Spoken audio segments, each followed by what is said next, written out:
উম্মতের এমন কিছু মানুষ আছে যা চায়, মুখ দিয়ে যা বাইর করে তাই আল্লাহ তাআলা পূরণ করে ফেলায়।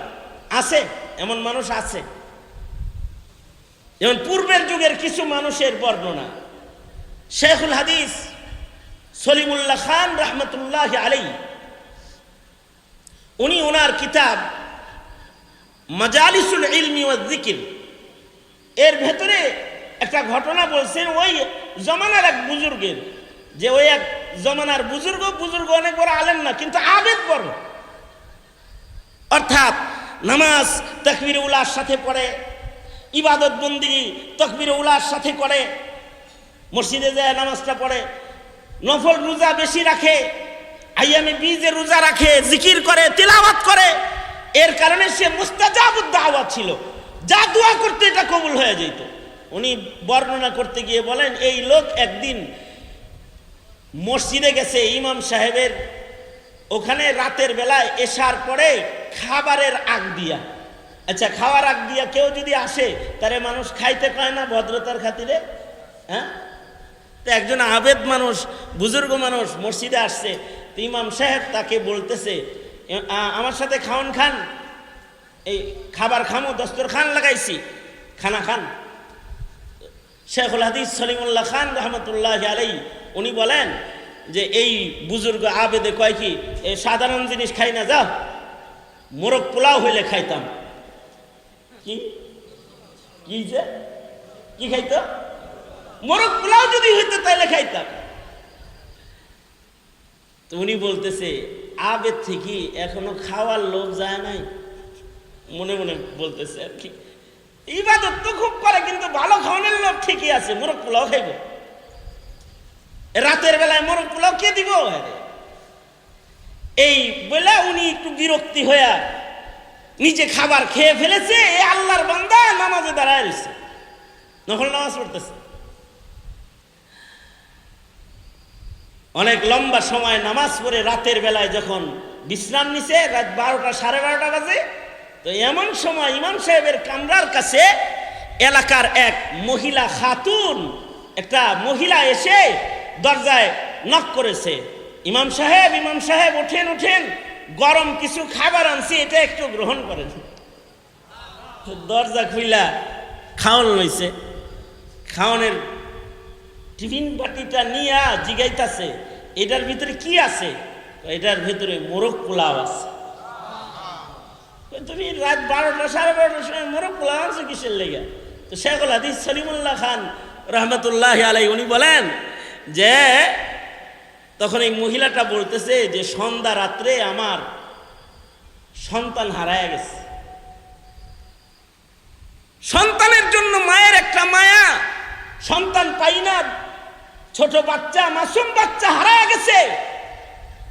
তো আমি দরিদ্র মানুষ মান্নত মানছি যে আল্লাহ, আমার বাড়িতে একটা মোরগ আছে, তুমি যদি আমার সন্তানটাকে আমাকে ফিরায় দাও, তো আমি মোরগ পোলাও রান্না করে আলেমে দ্বীন এবং মুসাফিরদের মেহমানদারি করব। আল্লাহর কি কুদরত, কিছু সময় পরে আমার ছেলেটারে পায়া হালাইছে। এখন চিন্তা করলাম, সন্তানের মায়ায় যে মান্নত মেনেছি, রাতারাতেই মোরগটাকে জবাই করে মোরগ পোলাও রান্না করে ইমাম সাহেবের কাছে দিয়ে আসি, কোনো মুসাফির থাকলে সেখান থেকে মুসাফিরও খায়া নিবে। ইমাম সাহেব কয়, খাতুন তুমি তো আসলে আসো নাই, তোমাকে আল্লাহ তাআলা কোনো কারণে মোরগ পোলাও রান্না করায় এখানে এনেছে, কারণ এমন একজন আবেদ মুসাফির এখানে আছে যার মুখ দিয়ে মোরগ পোলাও খাবে, এটা বের হইছে। যাও। মহিলা চলে গেছে। তো ইমাম সাহেব মোরগ পোলার টিফিন বাটি নিয়ে যায়, ডাকে, এই বুজুর্গ ওড়েন আমনের খাওয়ান আইছে, এবার খান। আসল কথা হলো, আল্লাহর কিছু পেয়ারা বান্দা এমন হয়ে যায়, তারা যদি কিছু আল্লাহর কাছে চায়, তারা যদি আল্লাহর কাছে কোনো দোয়া করে, তো তাদের দোয়া আল্লাহ তাআলা কবুল করে নেয়। তাদের মুখে যদি কোনো শব্দ উচ্চারণ হয়, তাদের কসম পূরণ করার জিম্মা আসমানের মালিক আল্লাহ তাআলা গ্রহণ করে। এটা ইবাদতের শান যাদের হয় তাদের এরকম হয়। আমাদের কিন্তু এখন ইস্তিসকা পড়লেও বৃষ্টি হয় না। আমরা মুখে অনেক কিছু বলি কিন্তু আমাদের কথা পূরণ হয় না। কেমন যেন আমাদের দোয়া পূরণ হয় না, দোয়া কবুল হয় না, দোয়ার জাযা আমরা দেখতে পাই না। কারণ আমাদের আমলি জিন্দেগির হালাত বেশি ভালো না। যতটুকুন ভালো হইলে মুখের কথার দাম হয়, অতটুকুন ঈমান আমল আমাদের হয় না। অতটুকুন হক আদায় করে কোনো ইবাদতই আমরা করতে যেন পারি না। এই যুগের মুসলমান হক আদায় করে ইউটিউব আর ফেসবুক যত চালাইতে আর অত হক আদায় করে নামাজও পড়তে পারে না। আর যত সুন্দর করে আড্ডা দিতে পারে, প্রেম দিবস পালন করতে পারে, প্রেমিকার হক আদায় করতে পারে, অত সুন্দর করে মায়ের হক আদায় করতে পারে না। বাবার হক আদায় করতে অতটুকুন পারে না। নাস্তিক নেতার হক যতটুকুন আদায় করতে পারে, বাবার হক অতটুকুন আদায় করতে পারে না, নবীর হক অতটুকুন আদায় করতে পারে না। সঙ্গত কারণে হাউকাউ তো অনেক হয়, মুখ দিয়া দোয়াও অনেক হয়, দোয়াগুলো কি হয় না, কবুল হয় না।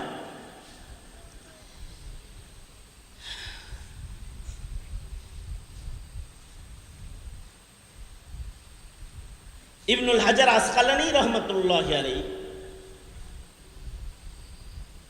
তাহজিবুত তাহজিবের ভেতরে এক মুহাদ্দিসের বর্ণনা রেখেছেন। এই মুহাদ্দিস সাহেবের মুখের জিকিরের পাওয়ার কিরকম ছিল। মুহাদ্দিস, বড় মুহাদ্দিস। তো ওনার জিকিরের পাওয়ার লিখতে গিয়ে উনি লেখেন,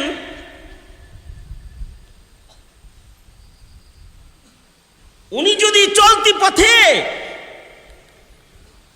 এই কার বর্ণনা বলতেছি, ইবনুল হাজার আসকালানির বর্ণনা বলতেছি। ইবনুল হাজার আসকালানি শারিহুল বুখারী, ফাতহুল বারি যিনি লিখেছেন, ইবনুল হাজার আসকালানি উনি এই মুহাদ্দিসের জবানের হালাত, আল্লাহর সাথে তার সম্পর্কের হালত বর্ণনা করতে গিয়ে বলেন যে এই মুহাদ্দিসের যদি খিদা লাগতো, খিদা, আর যদি উনি রাস্তার থেকে কঙ্কর উঠায় হাতে লয়ে যদি আল্লাহর নামের তসবিহ পড়ে ফেলতো, তো আল্লাহ তাআলা ওনার হাতের কঙ্করকে খেজুর বানায় দিত সাথে সাথে। তারপরে উনি খাইতো, ওনার ক্ষুধা মিটা যেত। হ্যাঁ,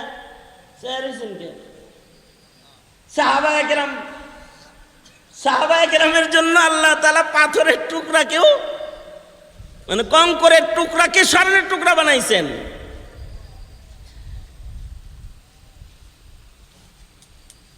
চাক্কি ঘুরাইছে, অটোমেটিক আটা বাইর করছেন। কে বাইর করছেন? আল্লাহ তাআলা বাইর করছেন। তো এই বুজুর্গ হইলো, উনি যদি কঙ্কর হাতে লইতেন, তে এই কঙ্করটাকে আল্লাহ তাআলা খাওয়ার জন্য খেজুর বানায় দিতেন। সাহাবীদের জীবনে এমনটি আছে, যেমন হযরত আবু হুরায়রা রাদিয়াল্লাহু আনহু, তিনি 2 যুগ পর্যন্ত, হযরত উসমানের শাহাদাত পর্যন্ত কুদরতি খেজুর খাইছেন। কোনো দিন খাবারের কষ্ট ওনার করতে হয় নাই, কারোর কাছে সওয়াল করে কিছু খাইতেও হয় নাই। খিদা লাগলে আল্লাহর রাসূল কিছু খেজুর হাদিয়া দিছিল, যেটা একটি থলের ভেতরে তিনি কোমরে রেখেছেন।